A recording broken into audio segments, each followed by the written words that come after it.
Nice to see Fred on there. Here we go. All right, everybody. Welcome to the Young Entrepreneurs Syndicate.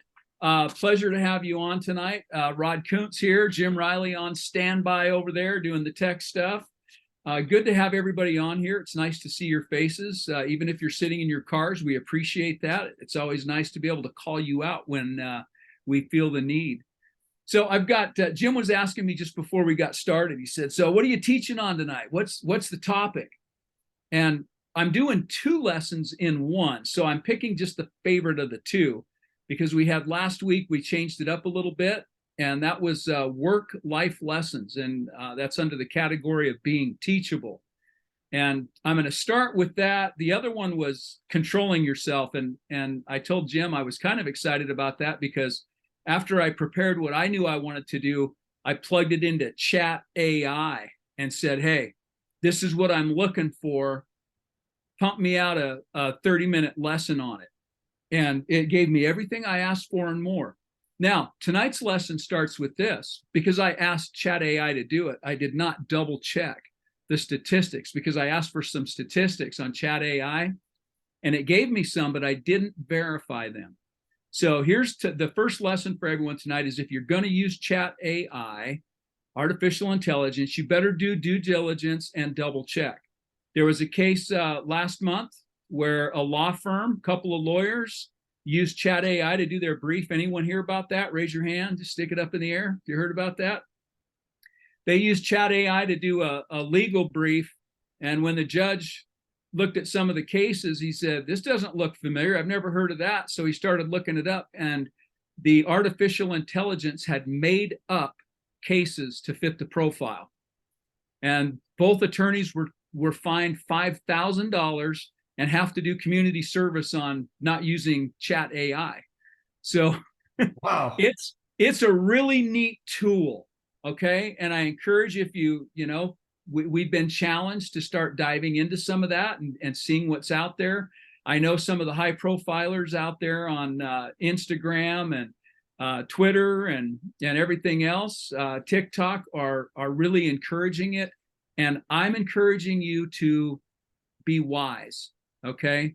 And don't fall into the trap of letting somebody else or something else do the work that you need to do. If that were the case, we wouldn't be necessary, right?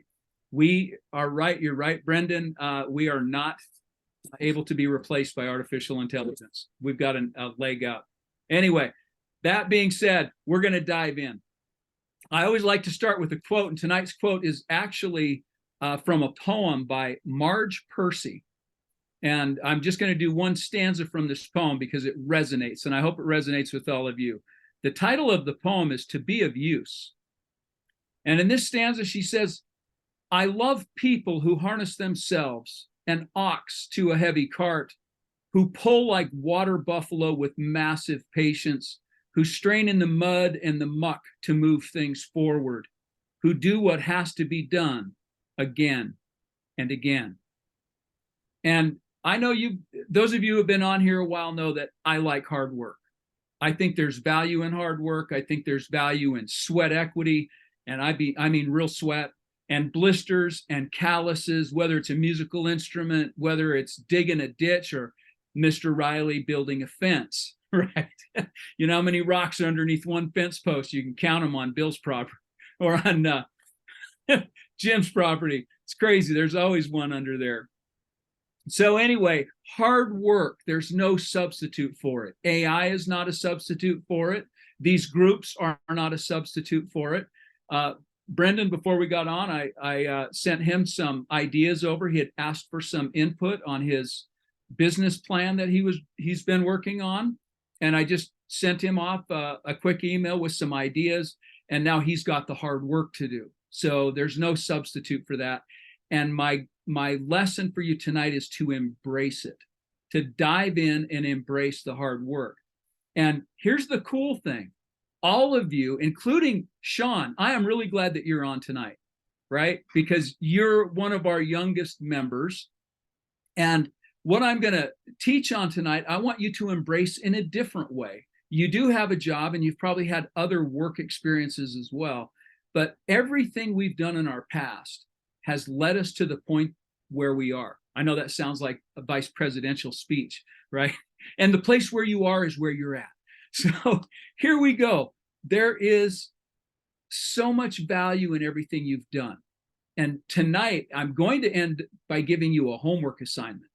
And I'm excited about it because it came together with, you've got it, another acronym from Rod. All right. And you can write it down on the side of your paper right now, 1 through 6, going in a vertical thing. Give yourself a little bit of space. All right. And the acronym is SKETCH, SKETCH, sketch. All right. Life lessons and being teachable. So what I want you to do, and I'm going to give you the homework assignment up front, and then I'm going to show you how I've applied it in an instance in my own life, okay? So the homework is this. Make a list of all the jobs that you have done in the past. And I don't want you to leave anything out, even if you think it's insignificant. All right? And what spurned this idea in my head, I'm going to tell you a quick story. Those of you who follow me know that I got a new Blackstone grill that I've been waiting for. And I know, Fred, you cook on a Blackstone as well. I'm having all kinds of fun, right? But I was telling my wife, I said, you know, this reminds me of a job I had in college. And I had not thought of this literally for 40 years. When I was in college, I did work study for my first 2 quarters of school to earn some extra money. And what I did was, my work study program was, I got to get on the food service, and it was pots and pans early in the morning. So I went to work at 4:30 in the morning until 7:30. Okay. And I don't know if anybody has had any other than military where you cook in industrial size settings for hundreds and yes, thousands of people at a time. And the pots and pans are absolutely huge, and the washers and it's like a car wash for dishes, right? And so the idea is that's where everybody starts. And then you work your way into the cooking line. And the cooking line is where you got the big flat top, just like in a restaurant cooking, right? The big flat tops there. And you could make eggs to order and omelets and all that stuff. So I quickly worked my way out of the back end washing dishes and worked my way up to making breakfast for students. And I'd completely forgot about that job and how I enjoyed it, getting up early and, you know, interacting with people right away and getting all that done. So that was a job I'd even forgot I had. And it was 2 things. It was industrial dishwashing as well as line prep, right? Cooking online. And the things that I learned from that, it was incredible. So I'm going to go backward just a little bit here, but sketch is where you're going to start. What skills did you learn? That's the S, skills. And if you haven't had lots of jobs, you can look at hobbies that you have. You can dive into a hobby. You can dive into civic organizations. If you were in drama club, if you were in the pep band, I don't care what it is, you were involved in something, okay? What skills did you learn? And I want you to jot them down, because you'll have subcategories under this. Some you will have learned lots of different skills. Number 2 is the K. What knowledge did you gain? Those can be those life lessons. So there's a skill, but there's also knowledge about the food service industry and that one little thing, how to make, 16 omelets at once, right? And get them on people's plates and keeping the orders straight. That's knowledge also. Number 3, what experience do you have from that you can take into the life you're currently living? So skills, knowledge, experience. Number 4, what testimonials do you have? And even if you don't have a written testimonial, you probably have a story. And when I'm asking for a testimonial, what I want you to think about is, who have you helped? Who did you help in that job? That's what I mean by testimonial. So who did you help in that? And in what way did you help people with that job? Number 5, this is the C. What connections or resources do you have now from that experience?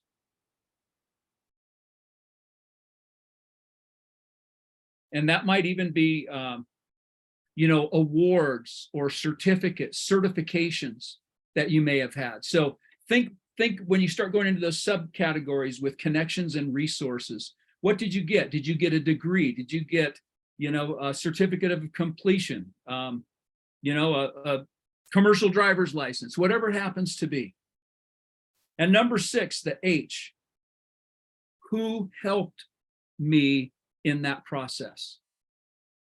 Who were the people that helped you along the way in that job? Think about the personalities. It may not even have been a mentor. It may have been somebody you worked beside. It may have been someone who walked in and could have been a customer that you helped. Who was it that helped you in that? So on one of those, it's who did you help? And the other is who helped you? Now, why is this important? This is important for several reasons. And the other thing is, have your spouse or your significant other or your children, right, jump in on this, or your parents. Have them do this exercise with you, because this will help you writing your business plan. All right. When you start writing a business plan, you're going to be relying on the skills you've had, knowledge, experience, because if you're pitching this to a lender, a financier, whether it's bankers or private people, you're going to have to be able to answer those questions. If they ask, if they're smart enough to ask, you should be the one on the offensive in giving that information out, right? You can lay this out as part of your business plan, part of the values for your organization that you're setting up. Also, if you've got something like Mr. Castro, for example, you've got a podcast. Think of the questions you can ask people you're interviewing, right? This is a whole line of questioning that you can gain valuable information, valuable business tools and business ideas just by going down this list. And by the time you're done, for those of you who want to go out and be in the corporate world or add to your biography, your autobiography, your curriculum vitae, or your resume, this is how you can build on that. And the lesson I have from this, some of you may have heard this before, but I had applied for an opening on the local city council, and somebody had moved out of the area, they vacated a seat, and the way that happens is you don't get elected by the populace, you then get elected by the current sitting council members and the mayor. And so you actually have to interview for the city council position, a political position, just like you would interview for a job. And I didn't have any political experience. I didn't know anybody on the city council. At that time, I didn't know the mayor. I knew some people in the planning department from some other work I had been doing, but I knew nobody. And I threw my hat in the ring. Somebody had asked me to do it, so I threw my hat in the ring. And there were, I think, 11, by the time it was done, I think 13 other applicants for that open position. And I was probably the least qualified of any of them based on community service and actually knowing what PUDs and CUPs were, conditional use permits and planning offices and zoning requirements and all the, municipal government and all the language that goes with that. Definitely, I was the most least qualified. But what I did, we all had to send in a letter of interest. That's where it started. And after the letter of interest, we went in for an on-site job interview where the mayor and the city council, you got to plead your case and say why you were the best person for the job, right? You got to stand up. And I'm telling you, everybody stood up before me. And I think I was like 8th on the list. Everybody who stood up before me went through their resumes, and they were impressive. Okay. And I'm sitting there thinking, wow, I am totally not qualified for this. But I had spent my time going through my past experience and going through these. I didn't have it laid out like this in sketch, right? I wish I had. But I went through my job experiences and what I learned from those and how that would be valuable to the city to have me there. And when I stood up, I got in front of the room and everybody else was giving their stuff. And all I did was I asked the question. I said, did you all get my letter of interest. And they all nodded their head. I said, well, then I hope you all read it. And they nodded their heads again. And I said, well, then I don't have anything else to add. You've got a fine selection of candidates, very valuable candidates. But if you would select me, I would happily serve, and I'm ready to serve. And I sat down. It was the shortest introduction that anybody gave on there. And they ended up selecting me for the job. But it wasn't that I didn't say anything. It's what I said about my past. And so here's just a quick brief, and I've added more stuff just to give you guys an idea of where to go with this. And I just took one thing from each job that I have worked. I try to just narrow it in on one thing. But there are several things, obviously. Any job you've had, you should be able to list 3, 4, and even 5 different things that you've learned from that. But here are a few of mine, just to give you an idea. In construction, I learned the importance of attention to detail and the value of hard work. On farms and ranches, I learned delayed gratification, and that it's not something you wait for, it's something you earn. I know, Mr. Riley, you can attest to this on being in the ranching life now. When I was hunting coyotes, I learned the value of partnership and risk assessment, and that weather was a factor but not a deterrent. In the military, I gained an appreciation for systems, structure, and the ability to make a decision and stand by it. In the retail and wholesale business, I learned the value of relationships with suppliers, business partners, customers, and that relationships lead to opportunity. They are your real estate. In network marketing, I learned the value of thinking big, believing in myself, and helping other people dream. While teaching in the public school setting, I learned to let no one settle for mediocrity. And there was a lot of mediocrity. In corporate management, I learned the necessity and pitfalls of human resources. In commission sales, I learned how to overcome adversity and how to dignify the process. As an author, I realized the power of telling your story and that your story is never finished. In my political career, besides learning urban planning, I learned compromise and the necessity to look ahead, way ahead, and that you will never please everybody. As a husband and a father, I learned the value of putting others first, sacrifice, and forgiveness. And as a lifelong entrepreneur, I discovered the power of paying it forward and the unlimited possibilities of transformation. That's a 50-year summation of the top lessons I learned in each of those things. And I hit maybe half of those in my letter of interest to the city council.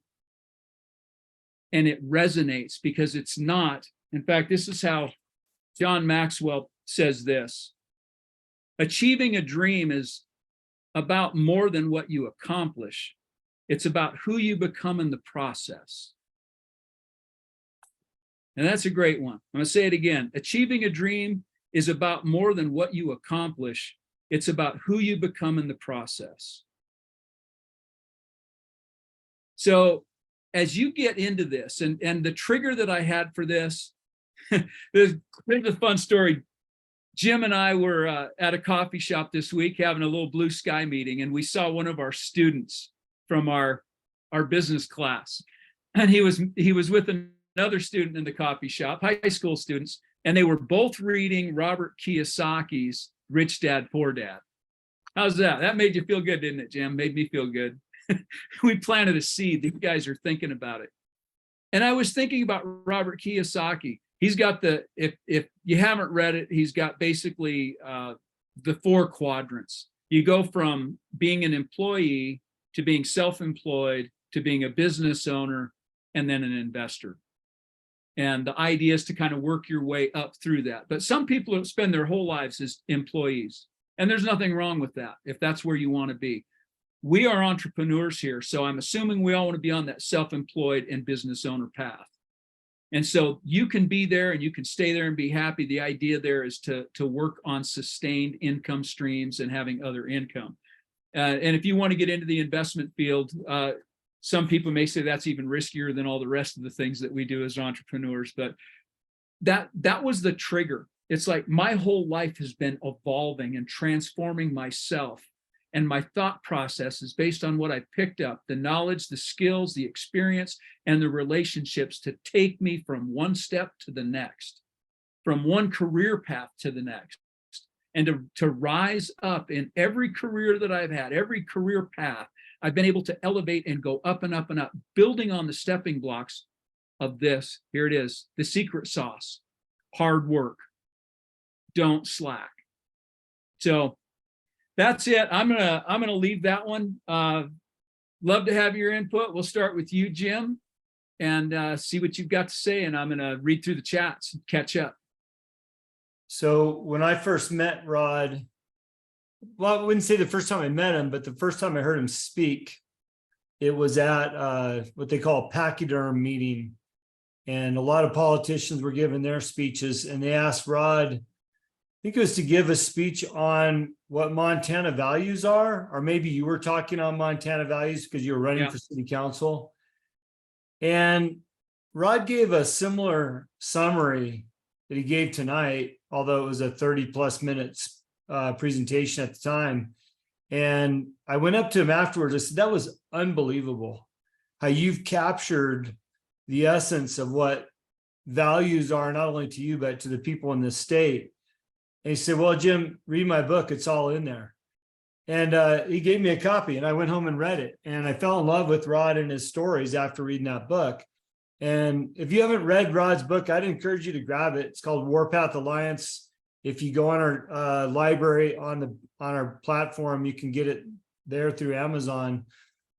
But more important than just that, listening to Rod talk about sketch tonight and what he brings to the table, especially in that interview setting, what a great lesson for all of us to learn how to present ourselves, to evaluate our history, to evaluate our skill set throughout our entire life.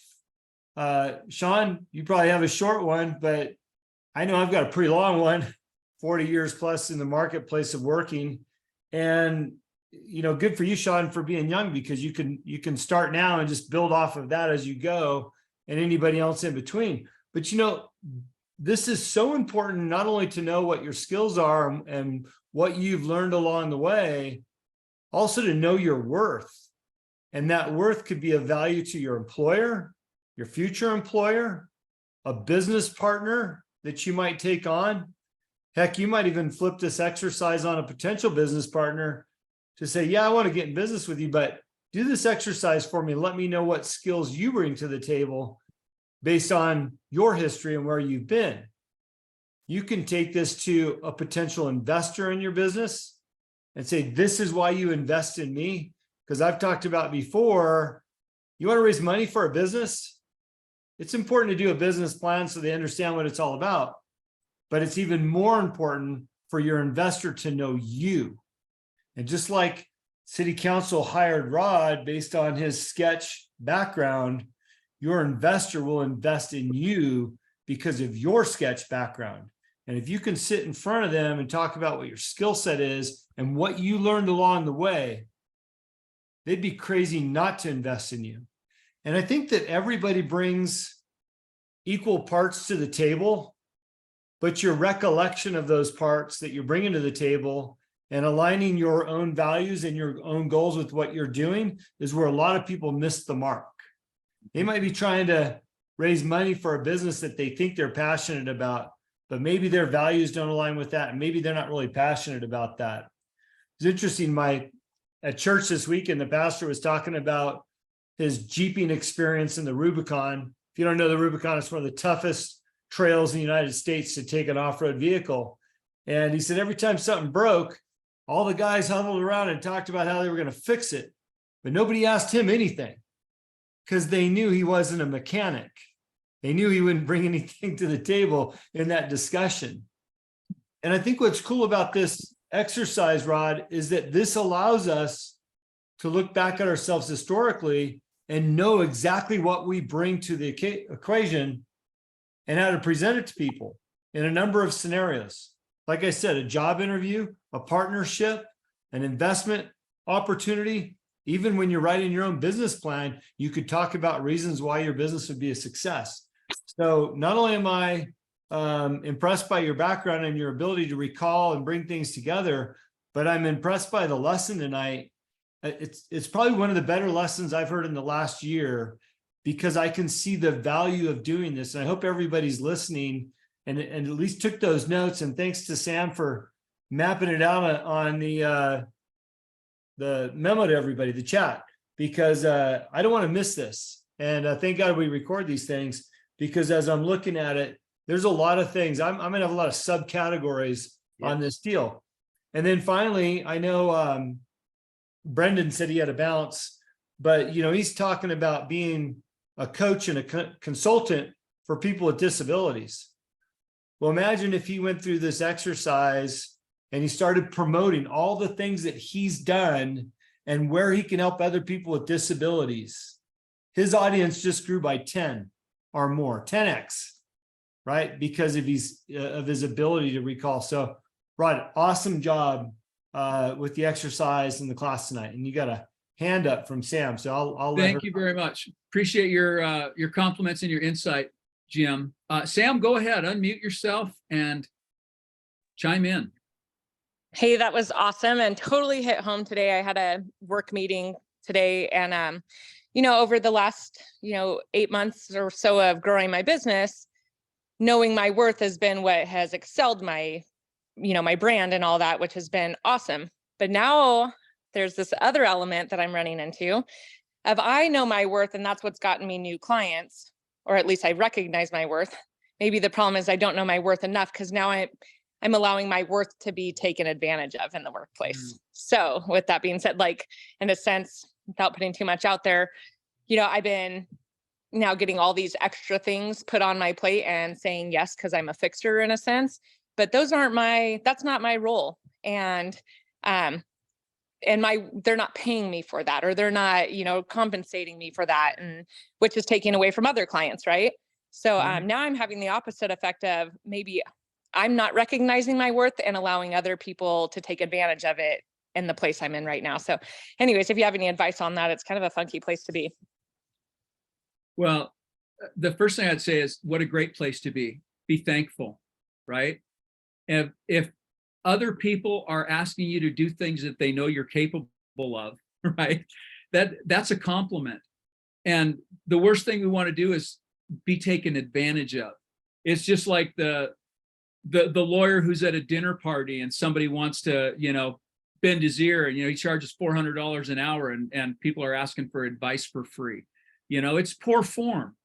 And what's that old adage, Sam? You've probably heard it. The only person that can allow you to be taken advantage of is you. Completely right. And just I understand being a fixer. I do understand. And especially you're married to a person who says the answer is yes, right? But there is also a time, and I think I've taught on this, and maybe it's just been on my Instagram posts. The hardest thing we have to do sometimes is learn how to say no. 100%. And we have to say no to our clients, just like we have to say no to our children, right? It's one of those things where it's boundaries. You have to set those boundaries. And in this case, you're setting those boundaries for your professional self, not for the Sam Riley who wants to help, but for the Sam Riley who's the business owner professional that has other clients that also need her talents, and they're willing to pay for them. And you only have X amount of time and only one Sam Riley, True. And the only other thing you can do there, if you read Hormozi's site today, right, is you can duplicate yourself. That's where you start adding employees. And that's one of the topics we have coming up in the future is, when do you add? So if you're spreading yourself too thin, either you decide to stay in a certain spot or you decide to grow. But in the meantime, you just have to learn to say no for the professional Sam Riley's sake. And practice saying no. No, I get it. I appreciate that. That's my input. I don't know. Anybody else want to weigh in on that, or if you've got a problem similar, or if you've had to deal with that? I weigh in on it every day, so I'm going to keep my mouth shut. But you know, I do, while anybody's thinking of the next question for you, Rod, I do want to compliment Samantha on the business that she's grown in the last year that she's been in here. And we've complimented some others. You know, Fred has grown his business. Jim's got a bunch of stuff going on, and a number of others, you know, through the work that they've done here. I want to just remind everybody also, while we're talking about the group, is when possible, support one another in your businesses. I called another member today to give him an opportunity to help promote his business and do a bunch of marketing gratis of another client of mine to help build up not only his podcast, but his services that he offers. And it felt really good to make that call, knowing that I'm going to bring some value to the table for a member. And I was equally impressed. I said it on the text message this morning that Brendan took advantage of the business plan template on the back end where the documents are at.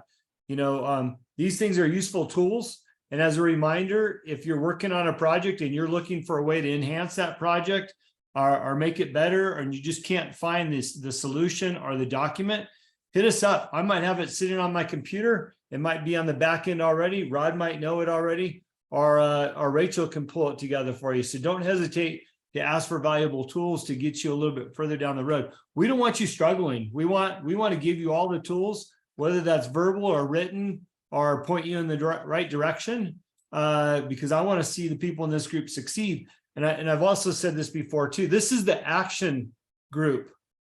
You're not going to just get Rod here and yelled at and all those other things. This is the place, as Rod's already suggested today, get your hands dirty. This is where we do the work. And you've got workers alongside of you. Admittedly, Rod said, you know, it's all about getting the calluses and getting dirt under your fingernails. So we want to be a part of your work team to get the job done. You can look at us as an extension to your own team. So looks like Sam Riley has another question. Yeah, go ahead, Sam. Sorry, it's not so much a question. It's because Rachel's not here, and well, I didn't see her on there, and if she was, she would have said something about it. But if you all haven't paid attention on the social media side of things, Instagram created their own platform of like Twitter. It's called Threads. If you aren't on it, I mean, it's one more platform, but it's the place to be right now. They want it to be pushed more towards like a text platform and like Twitter, instead of like feeling stressed about, you know, posting good content. Anyways, so if you're not on Threads, good luck, get after it. Now's the time to be on it because it's brand new and you can make some moves. It's one of those opportunities where you could be a big fish in a small pond right now. I jumped on the other day and grew a quick following. It does have a lot of, you know, do you want to bring all your friends over from Instagram and stuff like that? But to Sam's point, it's another platform, but it's not going to hurt you. And while it's still early in the platform itself, you could probably get a username that fits your business or what you're doing fairly easily until a little bit more time goes by. So thanks for sharing that, Sam. Rachel is actually on a 2-week-long bike ride in Europe with her dad. She does it every year, and I compliment her for checking out and doing that. But again, as a reminder, she put some great documents on the back end platform for everybody to look at as it relates to marketing resources.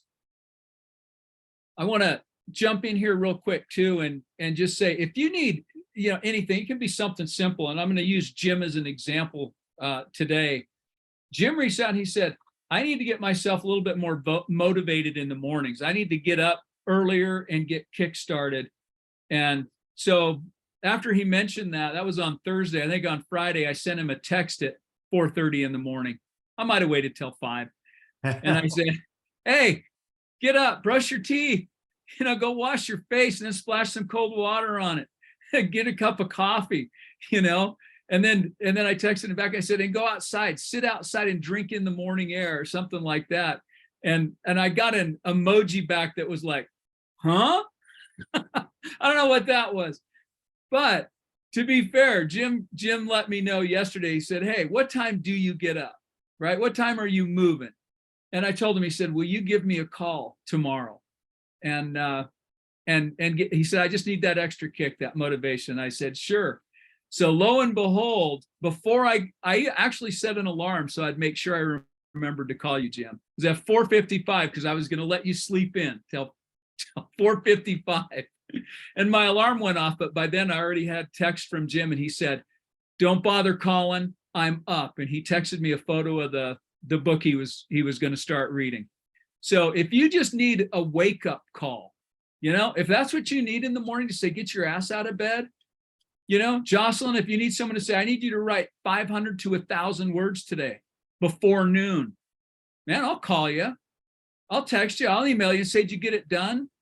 There were days I wrote 2,800 words, 3,000 words. And there were days I got 400, and I wrote my book the hard way. Yeah, I didn't have a source, but I'm telling you, if you need a boost, whatever it is, I don't know what that means to you. If you need something, reach out, and we might say, no, find somebody else, call your mama to push the car, right? So, but reach out. I mean, it's really good. I do want to, go ahead, Jim. I was just going to say, I'm glad you brought that up because it shows a vulnerability. I think a few weeks ago, I mentioned on here, I was going to jump on Dana Bailey's 8-week challenge, health and fitness. And, I signed up and I jumped in about a week and a half into that. I just fell off the deep end and realized, okay, that wasn't for me. But what I did realize, and here's the vulnerability, is that I'm a better person. I'm a better dad. I'm a better business person. I'm a better husband when I put the discipline of fitness in my life. I've been an athlete most of my life, competitive towards the latter end of my life. And I know that I'm a better person when I do that. So I committed to a new program with a guest that was on my program, my podcast. His name is Brad Dunn. He's a fitness expert. And I committed to working with him for 30 days. And one of the things he talks about is you need to get up early, get your day started, 4:30, 5, whatever works for you, but make sure you allocate the time. And I realized that I needed to be up at 4:30 to give myself my personal time to work out, get my reading, my visions, my gratefulness, all those things before my kids got up. And that was a 4:30 wake up call. So, and I knew that I sucked at it because I'm vulnerable. And I asked Rod for help. Now, Rod, what happened was I was kind of awake this morning, like, fuck, I don't want Rod calling me, man. I got to get up. So, it worked. So anyways, it's okay to be vulnerable. And I'm glad that you brought it up because we all have that, and one of the things that I loved about Montana when I moved here and I was doing some long distance driving, I think I had 5 different people reach out to me. Hey, if you're driving late and you just need to talk to somebody so you don't fall asleep, give me a call. In my 50 years of living and a whole bunch of that driving, I've never heard anybody say that to me. Like, oh, give me a call. I'll stay with you for an hour on the phone or whatever it is to get you over the hump. So I felt comfortable calling Rod and asking for the wake up call. But what a generous offer at a small level, but yet it's a big thing. And I love that generosity that I saw in Montana. And I think we could all strive to be better as it relates to that. But I'll echo what Rod said, big or small, we want to help you through the process, the action side of it. Thanks. Any other questions while you're thinking about it? If you've got anything you want to bring up, raise your hand. In the meantime, I'm going to give a shout out to Taylor Claridge with Church and State Designs. She did a market thing. It was kind of not in her wheelhouse, but she had a pretty good offer to get her product in front of a bunch of people. She does concealed carry, some high-end fashion bags, that kind of a niche thing. Nobody else is really doing what she's doing. And she had set some goals. She sat down, she wrote a business plan. The Young Entrepreneur Syndicate walked her through the steps and even right down to numbers. Pick a goal. How many do you want to sell? And she had a goal and she thought it was unrealistic. And Jim and I both, you counseled her separately and I counseled her separately, Jim, and said, hey, no, stick with the higher goal. Just do it. And something, she woke up this morning, she said she was inspired to look at her business plan and the goals she wrote and compare it to her June figures, right? She's been in business now, March, April, May, June. And she said she's made more money than any job she's ever had. this last month. She was profitable, and she beat the goal that she had for sales by 1 unit. And that was a goal she thought she would never achieve. And she beat it by 1. And then, of course, Jim, you know what I told her? I said, now add a 0 for the next quarter. That's And right. add a comma for next year. And then we're going to add another digit spot. You know, we're going from the thousands to the tens of thousands to the hundreds of thousands, right? We just have to keep pressing forward. And it's those little steps, but with big goals and big dreams. Don't limit yourself to, well, you know, make it big. If you don't hit it, you're gonna know where you're at, right? It's just like sighting in a rifle. You got to raise it up, but you got to start high. Figure out, get your windage and your elevation figured out, and just keep moving forward. But what a victory! What a victory to overachieve. Even it was just that 1. If she'd overachieved by 10, it probably wouldn't have meant as much as beating it by just 1. But hats off again to all of you. I know several of you have reached out to her and offered her advice and encouragement and assistance. So it's that group, community, tribal effort that we've got going here that is really inspiring for me to keep doing what we're doing here. Anybody else? I'll call somebody out if I have to. Wayne, I have not heard from you in a while.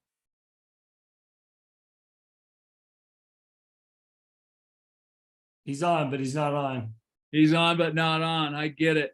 Well, let's go down. I'm going to go down on my screen. This is Craig. Craig, are you out there tonight? Unmute yourself. Yeah, I'm Say here. hi. I'm here. How you guys doing? We're doing great, thanks. It's nice to see you on. Yeah, thanks for having me. Just trying to get grounded again. I've been on the road trip for the last 2 weeks, so trying to clean up work and catch up on emails and phone calls with folks and whatnot. So a little busy today. Hey, Craig, for the group, can you tell us what you do for work and if there's anything that we can help you with, our customer base or referrals or any way to support you? Yeah, so I actually reached out to the group a week and a half ago about qualified intermediary for some real estate transactions. Yep. And Rod, Jim, I'm actually engaged with Puck in Whitefish there. Awesome. But Good. yeah, I'm in technology sales. So I work for a little company called Dell Technologies. I manage a pre-sales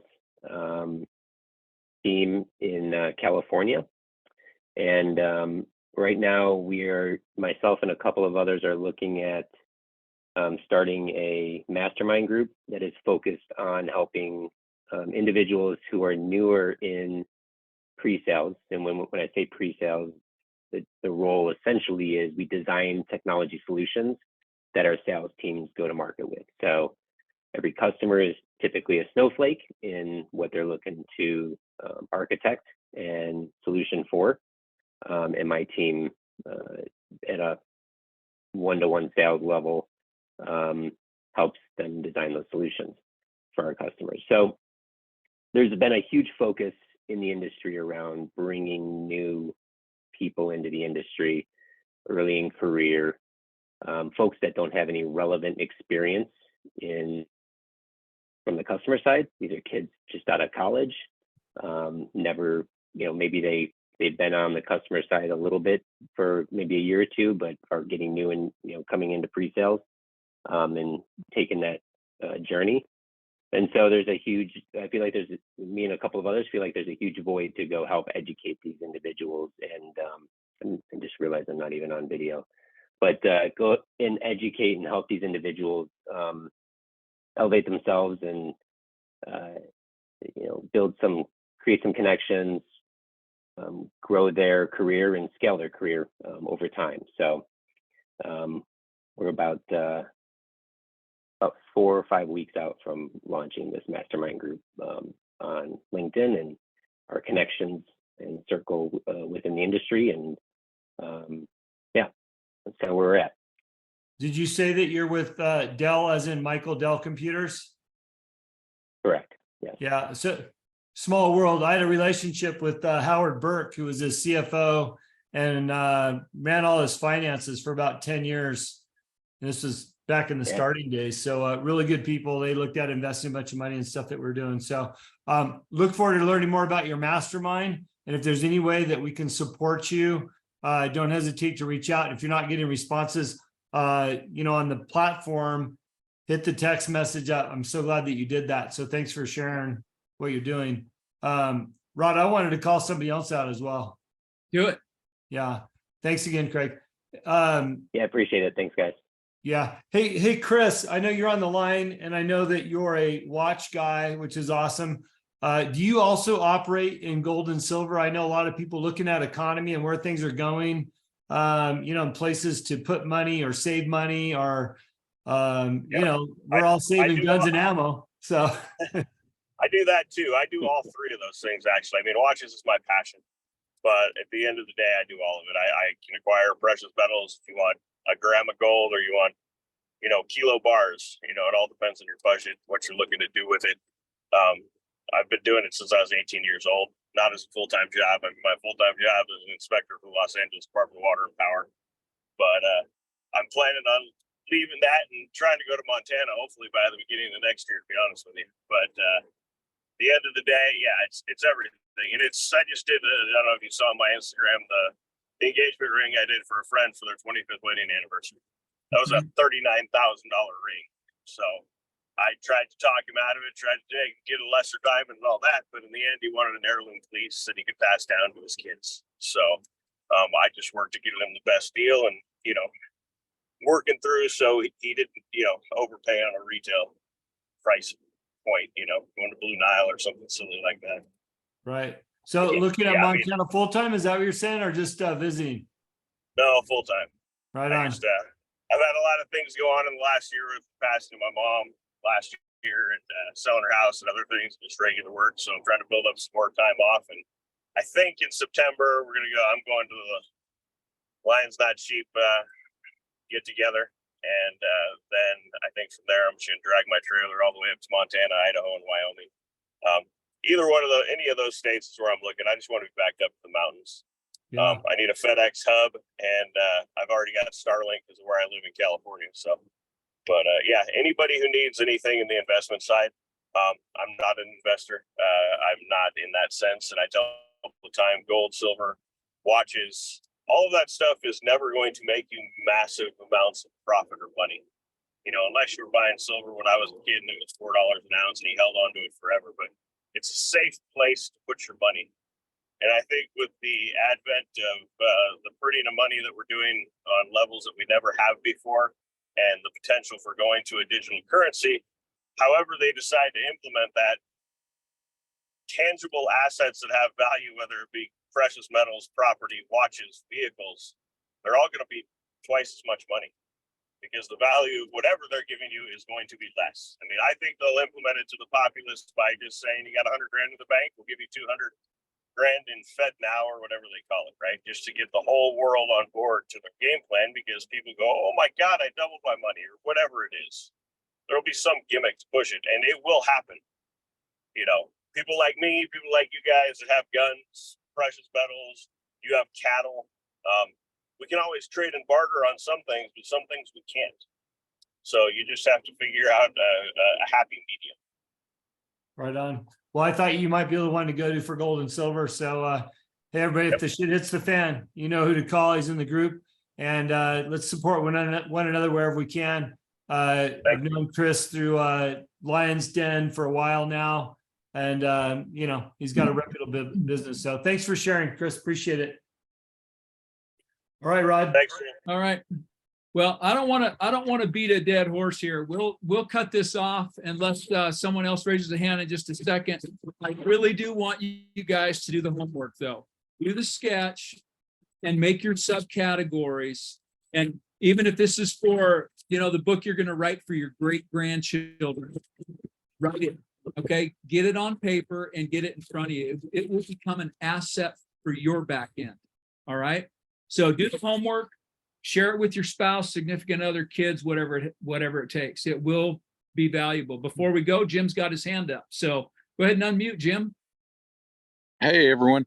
A couple of points. One, I love the sketch. I didn't get to write it down, but I don't think it's going to be that hard to remember. Just a week ago at work, we were tasked with doing what's called our superpower statement. And so one of the team members had walked us through the exercise of creating our own superpower and writing that kind of as your elevator pitch.